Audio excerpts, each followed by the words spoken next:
Welcome back to another episode of the Casey Campbell Podcast. Casey Campbell with you, of course. We are pleased to be joined by Chris Wilner of a bunch of different things.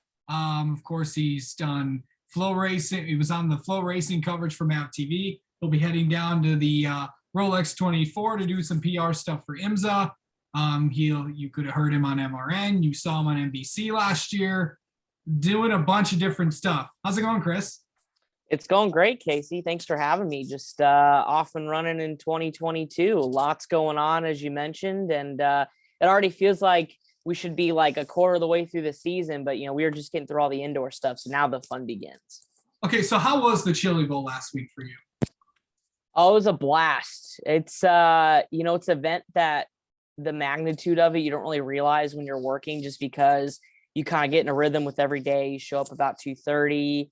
You do your production meetings, you kind of walk through the pit area, get some stories, and then you're kind of off and running until the end of the night. And then you kind of do it all over again the next day, the next day, the next day. But then when you go back and look at it, like, between the shootout and the Chili Bowl, I mean, we've done over 115 hours of on-air time, like 460, 70 some races between the two. I mean, it's just incredible what we've done as a team and been a part of. But I mean, it's a blast. It's something I look forward to every year. It takes me away from all the grind of the outdoor season. And I mean, it's basically anybody who's anybody's there, and it's good to catch up with everybody. And obviously the racing is incredible too. All right, let's talk about what you're doing for the rest of the year. What do you have planned this year? Yeah, so coming on the heels of Flow with the shootout and Chili Bowl, I'm getting ready to go to Roar in the Rolex for IMSA. Recently, last year, about halfway, maybe a quarter or 3/4 of the way through the season, started doing some public address work for them.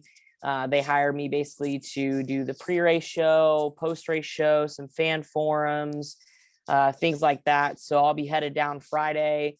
Going to do a driver panel with some of the stars of IMSA this year at the Rolex. So Jimmy Johnson, Elio Castroneves, Simon Pagenaud, Alexander Rossi. So that'll be really fun, just to kind of take me away from some of the TV and radio obligations and really get more of the at-track experience, and obviously still use my talents as an on-air person. So I'll do that. And then once those two events are over, February actually is relatively slow. So I'll be here at NASCAR Productions, which is kind of my day job, if you want to call it, or whenever I'm not traveling or doing different events. And I freelance production assistant, edit a lot of pieces for IMSA Digital, also for the broadcast on NBC as well. So I'll do some of that. And then once we get into March, my MRN season kicks off with NASCAR. Going to Vegas is the first race of like probably 16 or 17 in total this year across 10 to 12 weekends. So really busy compared to last year, and then hopefully sprinkle some NBC in there later in the year as well. So it'll all wrap up around mid to end of September once we get Petite over with, and then I can kind of slow down for a little bit, and then pretty soon we'll be talking about the shootout and Chili Bowl again. Yeah, it's the start of a busy year, but let's talk about that Chili Bowl for a second. I know that you guys at Flow Racing, and I was watching it. This is actually the first time I bought Flow Racing. By the way, it is worth the money. 100%. 100. Well, you have to say that. No, but it's the best bargain, because not only do you have the Chili Bowl and the shootout, but you have 1,000 races over the year. You can watch 410 wing sprint cars, midgets from USAC or sprint cars. And then we just added NASCAR too. So we've got grassroots stuff. So, I mean, I am biased, yes, but from looking from the outside, before I started working from Flow, I had a Flow subscription because of that. Yeah, I just got I think I bought mine in December, the day of the grassroots announcement. So yeah, I was excited to get the Chili Bowl. Also we got another big event coming up in the next few weeks with the World Series. So with the World Series of Asphalt. So that'll be exciting. Got some street stocks. We got Chili Willy. I was reading through all the stuff that you guys do, and it was spectacular. And it is definitely worth the $150. You will not regret it. Yeah, I mean, and it also bridges together different fans, right? You have the predominantly dirt background of fans and drivers and teams that had to have Flow because of USAC and the All-Stars and things like that. But now you're going to bring in this pavement community. We've already seen it. I mean, look at Travis Braden taking part in the Chili Bowl, right? Like, who would have thought? And talking to him this past week, he's like, honestly, it was just my exposure on flow and things like that. And I said, man, there's a lot of guys that are doing this. Maybe I should take part of it. So if it's helping for guys like that to transition, only imagine how many fans are going to grow because of it. Yeah, absolutely. So when you look at where, let's talk about the Chili Bowl, one of the biggest productions that you guys do all year, and you guys did a pretty good job with all that, and just broadcasting all day throughout those 5 days. You were on pit road, you were in the booth, you were everywhere, along with the rest of the team. But it was a pretty good show.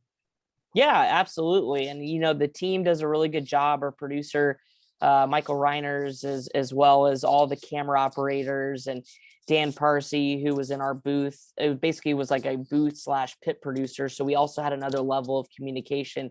It's just everybody worked together like we had been doing it for 10 years. Obviously, a lot of the on-air crew, like myself, started with Racing Boys back when they had it, and then transitioned into Flow once Flow took over.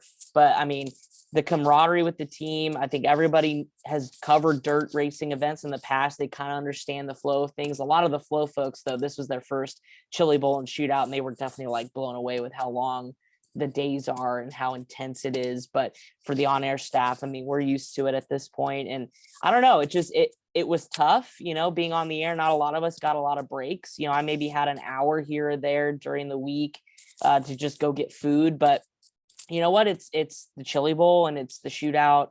It's stuff we love. It didn't feel like work. And obviously I felt it coming back because I've just been exhausted and my voice is still recovering. So, but you know what? It's all worth it. It was a good time, and I look forward to it every year.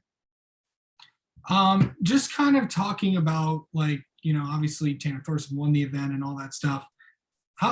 And I know Flow's got big plans for the next few years. I know you guys are going to be around for the Chili Bowl for a while. What's it like to have you guys broadcast this great race and with dirt racing?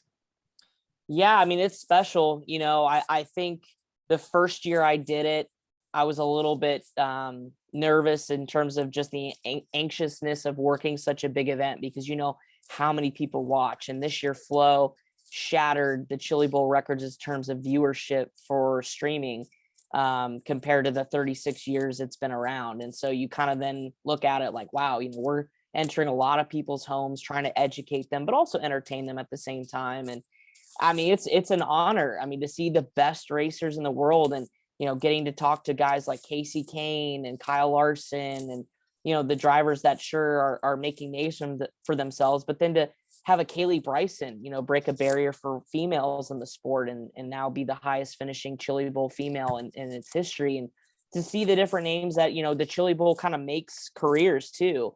You have names, that come out of the hat that, they may run the soup on Saturday, and suddenly you're watching them, weekly on a dirt track, and then eventually, progressing through their careers. So it's really special. I'm lucky to do it. And yeah, Tanner Thorson, that was fun to watch. And he's another guy that's really cut his teeth and had to go up against the big dogs. And he certainly solidified himself as a championship favorite for years to come.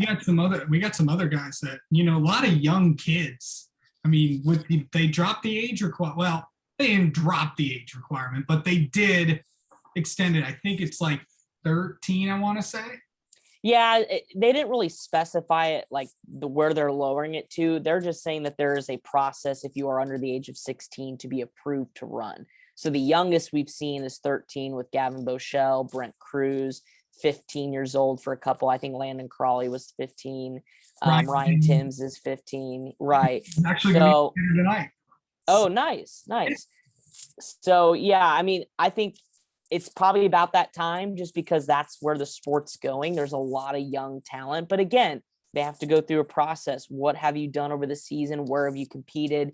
They don't want just a random 12-year-old coming in or 13-year-old, but I don't think anybody younger than 13 is going to be in that maturity level, in that skill set level to compete at the Chili Bowl. You're only going to have guys like Gavin Bochelle come around once in a while, but we're at that point now where kids are starting at a younger age. And so by the time they get to 12, 13, they're ready to run a midget or a sprint car. So I don't think it goes back up by any means. I think they just continue to have this, asterisk that says if you're under the age of 16, you go through an approval process. And certainly the youngsters all prove themselves. I don't think anyone really was, I guess, not as good as we thought they would. Maybe Steven Snyder Jr., but also he has never raced a midget before, so you can't take that against him. So I thought everybody was really good. Yeah, when you look at what Brett Cruz did at 13, I'm like, wow. And then who, like, out of the young kids, who really was the most, like, there's Brent and then there's Ryan. I know Ryan didn't have the best, to Ryan's standards, he didn't have the best night after I talked to him. But who do you think out of those kids that you just mentioned had probably the best night? It's tough. I think it's a tie between Brent Cruz and Gavin Bochelle. I think Bochelle obviously ran a little bit longer, but Brent Cruz was fast right out of the gate. Gavin kind of had to rebound a little bit, although I was super impressed because in that building, it's so easy to get in your head as soon as something goes wrong. Gavin had to, in the qualifier, got penalized, got dropped back a couple spots, needed to pass 2 or 3 cars just to lock himself into his prelim night feature. And he did that by digging down deep, not overdriving the car. And that set himself up for a shot at running in the A-main on Saturday.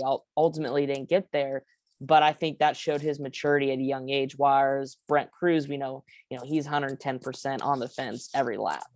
And if it wasn't for, a flat tire and running over the cushion, we probably could have talked about him being a rookie of the year at the Chili Bowl. So it's tough. I mean, both had kind of opposite ends where Gavin had to fight back. Brent Cruz had a fast car right out of the gate, just kind of ran out of time and ran out a little bit of luck. So it's hard to pick one. I think both of those stood out. Ryan Timms was a threat too, just kind of got buried. And it's so hard when you get buried there. It really can upset your week. Yeah, of course. But all those guys are going to be around for a long, long time. They're going to get for sure at some point. 100%. Oh, yeah. So let's talk about the IMSA stuff. Rolex 20. How does the Rolex work? Like, you've covered Rolex 24s in the past. Is it like an all-day effort? Yeah, it's literally 24 hours from the drop of the green flag to the checkered flag on Sunday. It does not stop. For the exception of 2019, we had like an absolute monsoon roll through where they lost the racetrack. And I don't mean lost the racetrack like NASCAR where it's too wet. I mean, like it was a rushing river down some of the straightaways and some of the turns. So they had to red flag the race, ended up stopping at about 11 minutes shy of a full 24 hours. But other than that, it's round the clock, nonstop. Obviously the TV teams kind of have a rotation based on different windows for on-air talent. My role with public address is a little bit different at the Rolex than it was for, say, when I was there at Road America. So I won't have to stay up for 24 hours, thank goodness, because I don't think I can make it that long. But it'll be definitely like several hours during Saturday and then get some rest overnight and then come back early in the morning and we'll finish things up Sunday. So yeah, I'm excited. It's a really cool way to kick off the season. Obviously the longest race of the year, but it is the Daytona 500 for IMSA, and it's 5 classes racing head to head at the same time. And it's a lot of as much of an attrition battle as it is a battle of overall speed. So really makes for a unique event for both the drivers, fans, teams, and also the spectators. Yeah, for sure. So let's talk about, I know you're going to be doing some stuff with NBC. I know the MRN stuff with the truck series and all different stuff. Talk about that role for a second. What's your plan for that side? Yeah, MRN starts in March. That's my first trip. And basically kind of how it goes with MRN is when I started, you get an audition and you get hired, and it's kind of a race by race basis. They may need you once, they may need you 3 times, but nothing really solidified. This will be the first year that I'll have a contract as a contractor. So I work a 20 race schedule. I think I'm also maybe taking on some studio stuff as well this year. None of that's really solidified yet, so stay tuned for that. I'm sure I'll announce it on social media and all that. But but this year will be nice because it won't just be all truck series. It'll be truck series, Xfinity, and I think I've got 3 or 4 cup dates as well. So that'll be a first for me. It's kind of just like any job, right? You work your way up the totem pole, you get promoted, and it's just kind of the chips fell where some talent moved around and some people kind of took a step back. And so that opened the door for me to get some more work. So that'll be nice. The NBC stuff, not really sure yet. Like I said, talked to the official higher ups there, and they were really impressed with last year. It just kind of depends on what works out with the schedule, trying to fit all those pieces around, and obviously with NBC taking over IndyCar, NASCAR, and obviously IMSA, it's a lot for their talent plate. So we'll see what happens, but I'll take whatever and do whatever, obviously. So excited to see what possibilities are out there. Of course, you're also in the Monday Night League too. How about that? Yeah. When I have free time, which is very little, Monday Night Racing, on iRacing, Ford Martin and his team have gone from what used to be, and this is no way to bash them, but used to be just a fun media member only league for us to just talk to each other and race some street stocks around Charlotte or wherever the case may be. And it's turned into now season 3, where we've got Kyle Busch, we had Dale Earnhardt Jr., Connor Daly, a lot of professional drivers hop in and race with us, and some professional iRacers as well. So I quickly have gone from like a top 10 runner to like now in the back of the field with my buddy Dylan Welch, but we have a good time doing it. It's cool to be on a platform like that. And obviously as a former racer myself, just to be somewhat competitive, even though it's on the sim. So I enjoy it. It's a good thing on Monday nights when you don't really have anything going on. Right. All right, Chris Wilner, thank you so much for coming on, and enjoyed your coverage of the Chili Bowl and enjoyed Flow Racing's coverage of the Chili Bowl. We'll talk to you later on. Maybe we'll have you on again sometime. Yeah, appreciate it, Casey.